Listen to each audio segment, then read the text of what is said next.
Hi guys, welcome to my new blog. তোমরা সবাই কেমন আছো? আমি খুব ভালো আছি। খুব ভালো আছি বলা ভুল হবে, আমার একটু ঠান্ডা লেগেছে। তোমরা এর আগে ব্লগে দেখতেই পেয়েছো আমি দার্জিলিং গিয়েছিলাম। ওইখান থেকে আমার ঠান্ডা লেগেছে। কি ঠান্ডা লেগেছে এখনও ঠিক হয়নি। যাই হোক, ওষুধ খাচ্ছি, ঠিক হয়ে যাবে, তাড়াতাড়ি সেরে যাবে।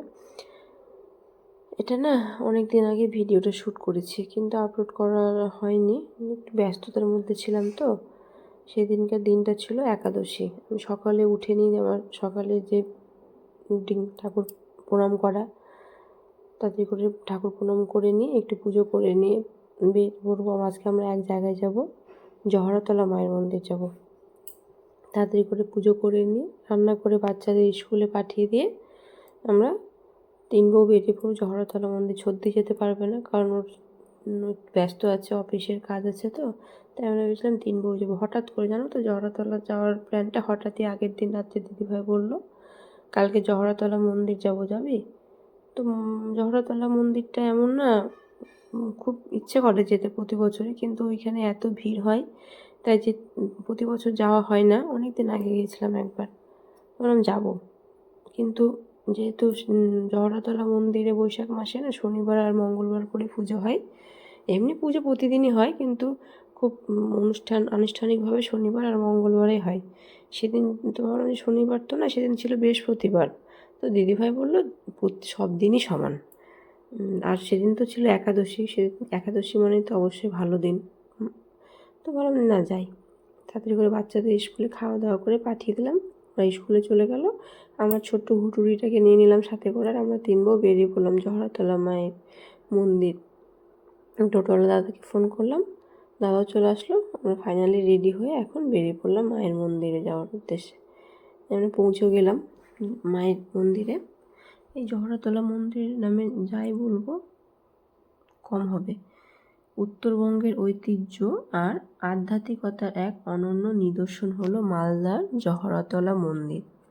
বহু বছরের ইতিহাস আর ভক্তদের অগাধ বিশ্বাসকে ঘিরে আজও কিন্তু এই মন্দিরে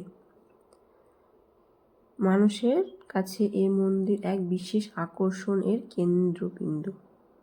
মালদার প্রাচীন সংস্কৃতি ও ধর্মীয় ঐতিহ্যের সঙ্গে জড়িয়ে আছে এই মন্দিরের নাম। জানো তো, দূর দূরান্ত থেকে মানুষ এখানে পুজো দিতে আসে, মানতও করতে আসে, শান্তির খোঁজে, কিছুটা সময় কাটাতেও আসে।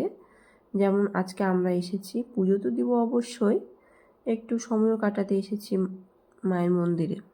খুব পরিবেশটা খুব সুন্দর, শীতল ঠান্ডা। বিশেষ করে উৎসবের সময় মন্দির চত্বর ভরে ওঠে ভিড়ে এবং ধর্মীয় অনুষ্ঠানের আনন্দে।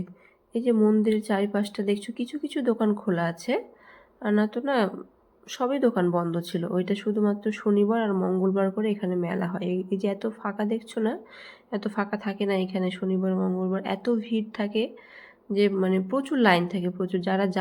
তারা জানবে কত ভিড় থাকে, কত লাইন থাকে এখানে। যে এখানে ফুল নেওয়া হচ্ছে পুজো দেবো বলে, একটা পদ্ম ফুল নেওয়া হয়েছিল, তাই মেজদিভাই ফুলটা ফোটাচ্ছে, আর একটা মালা নেওয়া হয়েছে, আরও পুজোর মধ্যে যা যা ফল টল প্রসাদ টসাদ নেওয়া হয়েছে পুজো দেওয়া বলে।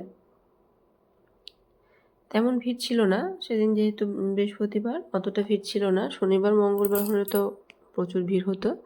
যাই হোক, ঠাকুরমশাই বললেন এটাই লাস্ট পুজো, কিন্তু এক মানুষ এসেই যাচ্ছে। ঠাকুরমশাই বলছে এটাই লাস্ট পুজো, কিন্তু পুজো হয়েছে, অনেকক্ষণই পুজো হয়েছে। আমরা যাওয়ার পর অনেকক্ষণ হলো। আমরা গেলাম যখন, তখন বাজে 12টা। একটু দেরি করে গিয়েছিলাম, বাচ্চারা স্কুল চলে গেল। আমরা যেহেতু সাংসারিক মানুষ, সব সংসারের ব্যস্ততা কাটিয়ে তারপরে গিয়েছিলাম সবকে সন্তুষ্ট করে আমার ছেলেকে নিয়ে। ওরা সব ফুল টুল নিচ্ছিল, আমি ছেলেকে নিয়ে দাঁড়িয়েছিলাম। এই যে আমরা চলে এসেছি মন্দিরের ভেতরে। দেখছো এখানে কত লাইন থাকে জানো তো। এই যে আমার ছেলে দুষ্টামি দেখো, ও এত বিরক্ত করছে, ও থাকবেই না কিছুতে এখানে। আমাকে লাইনে দাঁড়াতে, যদিও বা লাইন তেমন ছিল না, কিন্তু সব দাঁড়িয়ে আছে লাইনে, আমাকে ওইখানে দাঁড়াতেই দেবে না। আমি সাইডে এসে একটু দাঁড়িয়েছিলাম। ও কী করছে জানো, সবাই প্রসাদ নিচ্ছে, সবাই পুজো করেছে, প্রসাদ একা একা হাত থেকে তুলে নিচ্ছে, খুব দুষ্টামি করছিল। আর বাতাসা খাওয়া আমার ছেলের, ওইটা না ভিডিওটা কোথায় ডিলিট হয়ে গেছে মনে হয়। ছেলের বাতাসা খাওয়া আমি প্রথম দেখলাম। ও একা একাই কুড়িয়ে কুড়িয়ে কত যে বাতাসা খেয়েছে, খুব মনের আনন্দে। যখন ও খুব বিরক্ত করছিল আমিও ছেড়ে দিলাম, খাক। যদিও ওকে আমি চিনি খেতে দিই না, কিন্তু ওর এত ভালো লাগছে, ও খেয়েই যাচ্ছে। থাক, মায়ের প্রসাদ। খুব খুশি হয়ে মনের আনন্দে বাতাসা খাচ্ছিল।